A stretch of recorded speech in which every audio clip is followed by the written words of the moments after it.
Varicose veins కి సరైన చికిత్స కోసం సంప్రదించండి ఎవిస్ హాస్పిటల్. నమస్కారం. మాఘపురాణం 29వ రోజు పారాయణలోకి వచ్చాం. ఈరోజు మాఘమాసంలో పరమేశ్వరుడు అగ్నిస్తంభ రూపంలో ఎలా ప్రత్యక్షమయ్యాడో చెప్పబడే కథని చెప్పుకుందాం. ఇది శివరాత్రి నాటి గాథగా చెప్తారు. శివరాత్రి నాడు వ్రతానికి చేసిన వాడికి ఫలితం లభించే కథ చెప్పుకున్నాము. ఇప్పుడు అసలు ఎట్లా శివరాత్రి ఏర్పడింది అనే కథని విందాం. పూర్వము మొట్టమొదట అంటే ఒకసారి సృష్టి ప్రారంభమైనప్పుడు మొదట మర్రి ఆకు మీద మహావిష్ణువు ప్రత్యక్షమయ్యాడని, అది పరమేశ్వరుని వల్లే జరిగిందని చెప్తారు. శివశివాని స్వరూపం నుంచి ప్రకృతి పురుషుల సంయోగంతో మొట్టమొదట విష్ణుమూర్తే జన్మించాడని.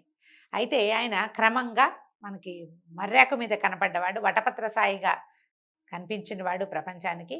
ఆ తర్వాత ఆదిశేషువు పానుపుగా శయనించి ఉన్నాడని, ఆయన గర్భంలోంచి ఒక నాళం పుట్టి, ఒక తామర తోడు లాంటిది పుట్టి క్రమంగా ఆ తోడు పైకి విస్తరించి ఆ తర్వాత దాంట్లోంచి ఒక కమలం వికసించిందని, ఆ కమలం వికసించినప్పుడు అందులోంచి ఒక కుమారుడు, అంటే విష్ణువు యొక్క కుమారుడుగా ఒక ఆయన జన్మించాడు. అయితే ఆయన ఎంతకాలమో అట్లా జన్మించిన తర్వాత తపస్సు చేసుకుంటూ ఉన్నాడు. చేసుకోగా క్రమంగా తపస్సుతోటి ఓంకారంలోకి దిగాడట, ధ్యానంలోకి.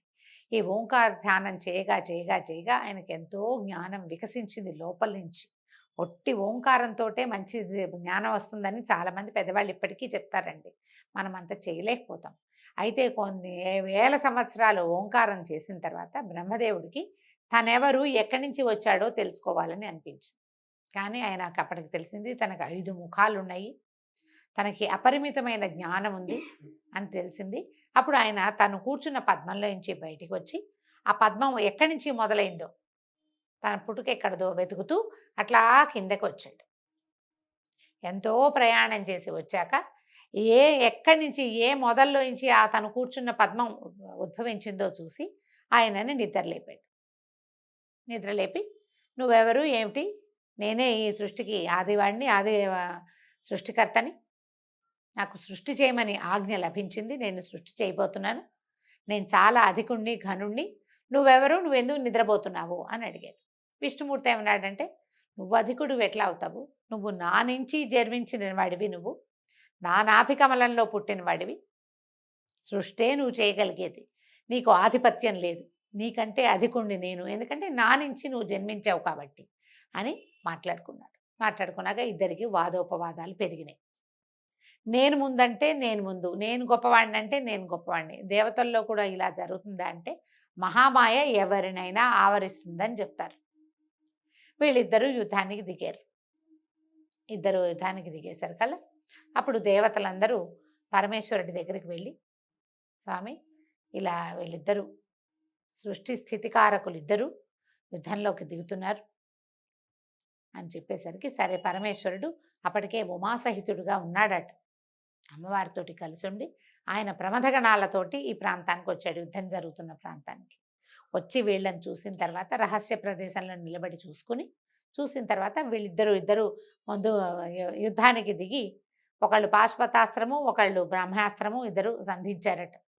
ఈ 2 అస్త్రాలు సంధించే సమయానికి పరమేశ్వరుడు అగ్నిస్తంభ రూపంలో అక్కడ ప్రత్యక్షమయ్యాడు.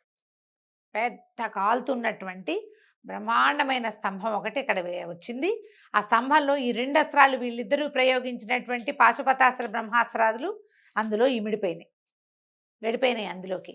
ఆ అస్త్రాల ప్రభావం దాని మీద ఏమీ లేదు, ఆ అగ్నిస్తంభం మీద. వీళ్ళిద్దరూ ఆశ్చర్యపోయారు, ఇది మనకంటే బలశాలిగా ఉంది, మనం ప్రయోగించిన అస్త్రాలని దిగమింగేసిందంటే అసలు ఇది ఏమిటి, ఎక్కడి నుంచి వచ్చిందో చూద్దాం అనుకున్నారు. ఇద్దరు యుద్ధం మానేసి ఇద్దరు ఒక అవగాహనకు వచ్చి, అసలు ఇది ఎవరి వల్ల ఈ స్తంభం ఇక్కడ ఉద్భవించింది, ఇది ఇలా కాలుతూ మంటలు రేగుతూ ఉన్నటువంటి ఈ ఉగ్రత ఎక్కడి నుంచి వచ్చింది, ఈ ఉగ్రత్వానికి కారణం ఎవడు, అది తెలుసుకుందాం అనుకున్నారు. అప్పుడు ఏం చేశారు, ఒకళ్ళు కిందకి ఒకళ్ళు పైకి ప్రయాణిద్దాం, అది ఆద్యంతాలు తెలియకుండా ఉంది, చాలా పెద్దదిగా ఉంది. సరే బ్రహ్మదేవుడు నేను పైకి వెళ్తాను, నువ్వు కిందకి వెళ్ళమన్నాడు. విష్ణువు అధోలోకాలకి ప్రయాణం చేయటం మొదలుపెట్టాడు. ఆయన తన దారిని తను కిందకి వెళ్తున్నాడు. మన బ్రహ్మదేవుడు హంసవాహనాన్ని ఎక్కి పైకి ప్రయాణం చేశాడు. ఎంత వెళ్ళినా బ్రహ్మదేవుడికి కనపడలేదు. విష్ణుమూర్తికి కనిపించలే. అధోలోకాలు ఎన్ని అధోలోకాలకి ప్రయాణం చేసినా దాని ఆది అది ఎక్కడి నుంచి పుట్టిందో ఆయన తెలుసుకోలేకపోయాడు. నేను ఇది తెలుసుకోలేకపోయాను అని చెప్పి ఆయన మళ్ళీ పైకి ప్రయాణం చేసి వచ్చేసాడు. ఎక్కడ తను బ్రహ్మదేవుడు ఇద్దరు వాదులాడుకున్నారో ఆ ప్రాంతానికి ఆయన తిరిగి వచ్చేసాడు. అయితే ఈ పైకి ప్రయాణిస్తున్నటువంటి బ్రహ్మదేవుడికి విసుగొచ్చిందట. ఎంత ప్రయాణించినా కనపట్టల్లా. అయితే ఆ సమయంలో ఏమిటి, కామధేనువు కిందకి దిగి వస్తోందట. కామధేనువు దిగి వస్తోంది. అక్కడి నుంచి పరమేశ్వరుడు పైన కూర్చుని పైకి వెళ్తున్న ఈ అగ్నిస్తంభ రూపంలో ప్రయాణం చేస్తున్నాడు కదా, ఆయన శిరస్సు మీద అలంకరించుకున్న మొగలి పువ్వు ఒకటి జారి పడింది, అది కిందకి వస్తుంది. ఆ మొగలి పువ్వుని కామధేనువుని ఇద్దరిని చూశాడు. చూసి ఈయనేం చెప్పాడు, బ్రహ్మదేవుడు అడిగాడట, మీ ఇద్దరికి శాశ్వతత్వాన్ని ఇస్తాను నేను, మీరు ఒక పని చేయండి, పరమేశ్వరుడు ఈ అగ్నిస్తంభాన్ని ఆదిని నేను చూశాను, అంతాన్ని నేను చూసా, పైభాగాన్ని చూశానని నేను చెప్తా, అవునని నాకు సాక్ష్యం పలకండి అని అడిగాడు. అడిగితే సరే ఒప్పుకున్నాయి ఇద్దరు కూడా. ఈయనే సృష్టికర్త అని తెలుసు కదా, తెలుస్తోంది ఆ సృష్టికర్త కాబట్టి ఆయన చెప్పిన మాట విందామనుకుని వాళ్ళిద్దరూ ఒప్పుకున్నారు. ఒప్పుకొని కిందకు వచ్చారు. కిందకు వస్తే ఆల్రెడీ విష్ణుమూర్తి అక్కడికి వచ్చేసి ఉన్నాడు. ఆయన నేను ఈ అగ్నిస్తంభం ఎక్కడి నుంచి ఉద్భవించిందో నేను తెలుసుకోలేదు, నాకు కనపడలేదని చెప్పాడు. బ్రహ్మదేవుడు మాత్రం నేను చూశాను, ఇదిగో వీళ్ళిద్దరూ సాక్ష్యమని మొగలి పువ్వుని కామధేనువుని గోవుని ఇద్దరిని సాక్ష్యం పలికిచ్చాడు. అయితే మొగలి పువ్వు అవునంది, ఈయన చూశాడు అని చెప్పింది. ఈ గోవు మాత్రం ఏం చెప్పింది, కామధేనువు మాత్రము తలతోటి అవునని చెప్పి తోకతోటి చూడలేదు, ఇది అబద్ధం అని చెప్పింది. ఇంతలో ఈ అగ్నిస్తంభం మాయమైపోయి ఆ ప్రదేశంలో ప్రళయకాల రుద్రుడుగా ఉన్నటువంటి పరమేశ్వరుడు ప్రత్యక్షమయ్యాడు. ప్రత్యక్షమై ఈ అగ్నిస్తంభాన్ని ఎవరూ చూడలేదు, ఆద్యంతాలు తెలుసుకోలేకపోయారు. ఇప్పుడు నువ్వు సృష్టికర్తవి, ఈయన స్థితికారకుడు, నేను లయకారకుడిని. సత్వరజస్తమో గుణాల్ని అనుసరించి మనం పనిచేస్తాం. ఇప్పుడు సృష్టి స్థితికారకులు ఇద్దరు నేను గొప్ప అంటే నేను గొప్ప అని కొట్లాడుకుంటే ఎట్లా? మీరు కొట్లాడుకున్నారు మొదటిది. రెండోది అగ్నిస్తంభ రూపంలో ఉన్నవాడు నేను నేను నేను మీ ఇద్దరికంటే బలవంతుణ్ణి, ఎందుకంటే సృష్టికి ముందున్న వాడిని నేనని చెప్పి తన యొక్క స్వరూపాన్ని వీళ్ళిద్దరికీ విశదీకరించాడు. బ్రహ్మ విష్ణువులు ఇద్దరు కూడా ఆయన యొక్క ఆధిక్యతని ఒప్పుకున్నారు, పరమేశ్వరుడి ఆధిక్యతని ఒప్పుకున్నారు. అయితే పరమేశ్వరుడు క్రుద్ధుడుగా ఉన్నాడు, కోపంగా ఉండి ఆయన ఏం చెప్పాడంటే, నువ్వు అబద్ధం చెప్పావు, నీకు 5 ముఖాలు ఎందుకు ఉన్నాయని వీరభద్రుడిని సృష్టించారని చెప్తారు. ఈ మన పరమేశ్వరుడే ఒక గోరుతోటి ఐదవ తలని ఖండించేశాడు. ఈ శివుడికి కూడా 5 తలలు ఉంటాయట. అంటే ఏమనాలి, పంచముఖ స్వరూపంగా కనిపిస్తాడు, పంచతత్వ స్వరూపుడుగా కనిపిస్తాడు. నాకు 5 తలలు ఉన్నాయి, నీకు 5 తలలు ఉన్నాయి, నువ్వు ఎట్లా గొప్ప అవుతావు అని బ్రహ్మదేవుడు ప్రశ్నిస్తే ఈయన ఏం చేశాడు, ఆ తలని గిల్లేశాడట. అక్కడి నుంచి బ్రహ్మదేవుడు చతుర్ముఖుడుగా మిగిలాడు, అంతకుముందు పంచముఖుడుగా ఉండేవాడు. సృష్టి చేయమని ఆయనకి ఆజ్ఞించాడు, నువ్వు స్థితికారకుడుగా ఉండమని విష్ణువుకి ఆజ్ఞించాడు. అయితే ఇప్పుడు ఈ అబద్ధం చెప్పిన ఇవి 2 ఉన్నాయి కదా, కేతకి పుష్పం అంటే ఈ మొగలి పువ్వుకి ఏం చెప్పాడంటే, నువ్వు అబద్ధం చెప్పావు కాబట్టి ఇక నీకు పూజార్హత లేదు, ఎప్పుడు నువ్వు పరమేశ్వరుడి పూజలో ఉండవు అంటే పదే పదే దుఃఖించేదట కేతకి. మొగలి పువ్వు చాలా దుఃఖించి, నిన్ను చూసిన తర్వాత కూడా అసత్య దోషం అంటుతుందా? ఒకరోజు శివపూజ చేస్తేనే అసత్య దోషాలు పోయి పాపాలన్నీ పోతాయి కదా భూలోక వాసులకి. నేను నిన్ను ప్రత్యక్షీకరించుకున్నాను, అగ్నిస్తంభ రూపంలోనూ చూశాను, ప్రత్యక్ష స్వరూపం ప్రళయకాల స్వరూపుడుగా ఉన్న నిన్ను నేను చూశాను, నాకు ఈ అనృత దోషం ఎందుకు అంటుతుంది అని దుఃఖించేశారు కదా. అప్పుడు పరమేశ్వరుడు ఏం చెప్పాడంటే, నీకు పూజార్హత లేదు, కానీ నా పైన ఛత్రంగా, పరమేశ్వరుడికి ఈ మొగలి పూలతోటి ఛత్రం అల్లుతారు కొన్ని దేవాలయాల్లో కనిపిస్తాయి, ఛత్రంగా సేవలు అందించే అవకాశాన్ని నీకు ఇస్తున్నానని చెప్పాడట. అక్కడి నుంచి కామధేనువుని నువ్వు అబద్ధం చెప్పావంటే, కామధేను ఏం చెప్పింది, తలతో అబద్ధం చెప్పా కానీ నేను తోకతో నిజం చెప్పాను, ఈయన చూడలేదని నేను తోక అడ్డంగా ఊపానంటే నీ ముఖానికి పూజార్హత లేదు, పృష్ఠభాగానికే పూజార్హత ఉన్నది అని చెప్పి ఆమెకి కామధేనువుకి ఒక శాపము వరము 2 ఇచ్చినట్టే.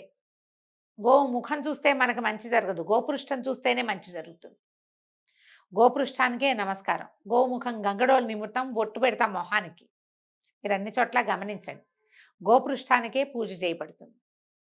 చాలా దేవాలయాల్లో పొద్దునే అమ్మవారిని కవాటోద్ఘాటన చేస్తారు, తలుపు తీయగానే అమ్మవారికి గోపృష్ఠ దర్శనమే చేయిస్తారు, గజ దర్శనము అవి చేయించి సేవల్లో ఆ గోపురుష దర్శనపు సేవ కూడా చేస్తారనమాట.